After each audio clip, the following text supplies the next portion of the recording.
السلام علیکم ورحمۃ اللہ وبرکاتہ۔ الحمدللہ والصلاة علی رسول اللہ صلی اللہ علیہ وسلم۔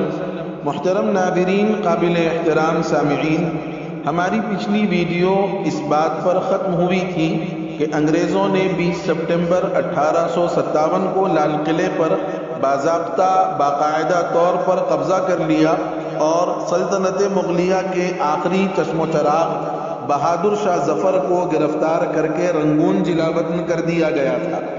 آئیے آگے کے احوال سے ہم آپ کی خدمت میں دوبارہ حاضر ہیں۔ 1857 کی بغاوت، جسے انگریزوں نے غدر کا نام دیا تھا اور اپنے ظلم و بربریت پر پردہ ڈالنے کے لیے بغاوت کا الزام انہی ہندوستانیوں پر لگا دیا، اور بغاوت ناکام ہونے کے بعد انگریزوں نے ہندوستانیوں پر ظلم و ستم کی جو بجلیاں گرائی ہیں، الامان والحفیظ۔ سر سید احمد خان نے ایک رسالہ اسباب بغاوت ہند لکھ کر حکام گورنمنٹ کو آئینہ دکھایا۔ بہرحال چونکہ اب تک انگریزوں سے لوہا لینے میں مسلم علماء اور عوام صف اول میں تھے، اس لیے بدلہ بھی ان سے خوب لیا گیا۔ مولویت بغاوت کے ہم معنی قرار دے دی گئی۔ ایسٹ انڈیا کمپنی کی طرف سے یہ حکم جاری کیا گیا تھا کہ لمبی داڑھی اور لمبے کرتے والے جہاں ملے تختہ دار پر چڑھا دیا جائے۔ قتل و پھانسی کا یہ سلسلہ تقریباً 2 ہفتے چلتا رہا۔ ہزاروں جانبازوں کو بے دردی کے ساتھ قتل کیا گیا۔ مفتی سلمان صاحب منصور پوری نے تحریک آزادی میں مسلم علماء اور عوام کا کردار نامی کتاب میں قیصر التواریخ کے حوالے سے لکھا ہے کہ دہلی پر قبضے کے بعد 27,000 افراد کو پھانسی پر لٹکا دیا گیا، اور مولانا اسیر ادروی صاحب نے ایک انگریز مصنف کے حوالے سے لکھا ہے کہ چاندنی چوک ہی نہیں بلکہ شہر کے ہر چوراہے پر سولیاں نصب کر دی گئیں، جو بھی معزز مسلمان ملے پھانسی پر لٹکا دیا گیا، زمین پر لٹا کر آرے سے چیرا گیا، سور کی چربی لگا کر جلتے ہوئے تنوروں میں پھینکا گیا، ہاتھیوں کے پیروں سے باندھ کر مخالف سمت ہانک دیا گیا، توپ کے منہ پر باندھ کر توپ چلا دی گئی جس سے جسم کے فرخچے اڑ جاتے۔ ایک ہندو مورخ میوارام گپت کے بقول ایک اندازے کے مطابق 1857 میں 5 لاکھ مسلمانوں کو پھانسیاں دی گئی۔ ایڈورڈ ٹائمز کی شہادت ہے کہ صرف دہلی میں 500 علماء کو تختہ دار پر لٹکا دیا گیا۔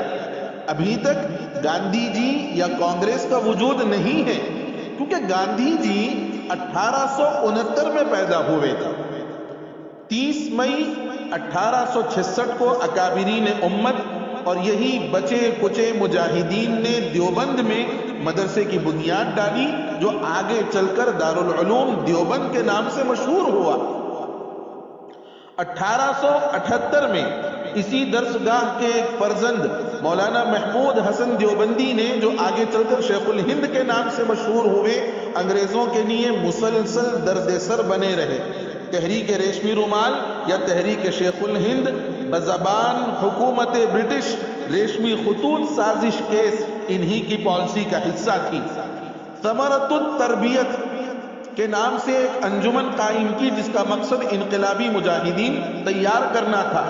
1885 میں انڈین نیشنل کانگریس کی بنیاد ڈالی گئی۔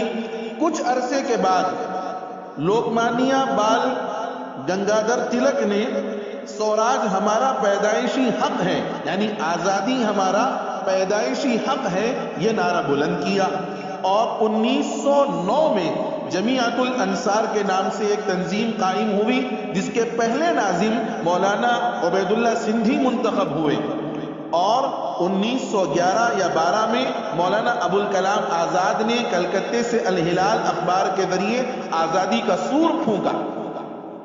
1915 میں ریشمی رومال کی تحریک چلی، 1916 میں ہندو مسلم اتحاد کی تحریک چلی، اور 1919 میں دہلی میں خلافت کانفرنس کا اجلاس ہوا، اور اسی جلسے میں باضابطہ جمعیت علماء ہند کی تشکیل ہوئی، جس کے پہلے صدر مفتی کفایت اللہ صاحب منتخب ہوئے۔ 1919 میں ہی امرتسر کے جلیان والا باغ کے ایک جلسے میں انگریزوں کی فائرنگ سے انگنت ہندو مسلم کا خون بہا۔ 1920 میں حضرت شیخ الہند نے ترک موالات کا فتویٰ دیا، جسے مولانا ابو المحاسن سید محمد سجاد بہاری نے مرتب کر کے جمعیت کی طرف سے شائع کیا۔ 1921 میں مولانا حسین احمد مدنی نے کراچی میں پوری جرأت کے ساتھ اعلان کیا تھا کہ گورنمنٹ برطانیہ کی اعانت اور ملازمت دونوں حرام ہیں۔ 1922 میں ہندو مسلم اتحاد ختم کرنے کے لیے انگریزوں نے شدھی اور سنگھٹن تحریکیں شروع کی، جس کی وجہ سے فرقہ وارانہ فسادات پھوٹے۔ 1926 میں کلکتے میں جمعیت کے اجلاس میں، جس کی صدارت سید سلیمان ندوی نے کی، مکمل آزادی کی قرارداد منظور ہوئی۔ 1929 اور 30 میں گاندھی جی نے ڈانڈی مارچ اور نمک ستیہ گرہ یعنی نمک سازی تحریک چلائی۔ 1935 میں حکومت ہند کا ایک دستور بنایا گیا تھا، جس میں کچھ اختیارات ہندوستانیوں کو سونپے گئے تھے۔ اس میں مذہبی فارمولہ پیش کیا گیا تھا اور الیکشن کا پاور ملا تھا، لیکن مذہب کو بنیاد بنا دیا گیا، یعنی ہندو صرف ہندو امیدوار کو اور مسلم صرف مسلم امیدوار کو ووٹ دے گا۔ یہیں سے انگریزوں نے ہندو مسلم اتحاد کی مضبوط دیوار میں سیندھ لگائی، اسے رخنا کر دیا، اور یہیں سے مسلم لیگ نے جمعیت سے اتحاد کیا اور عروج کی ابتدا ہوئی۔ 1939 میں دوسری جنگ عظیم چھڑ گئی۔ 1942 میں انگریزوں ہندوستان چھوڑو تحریک چلی۔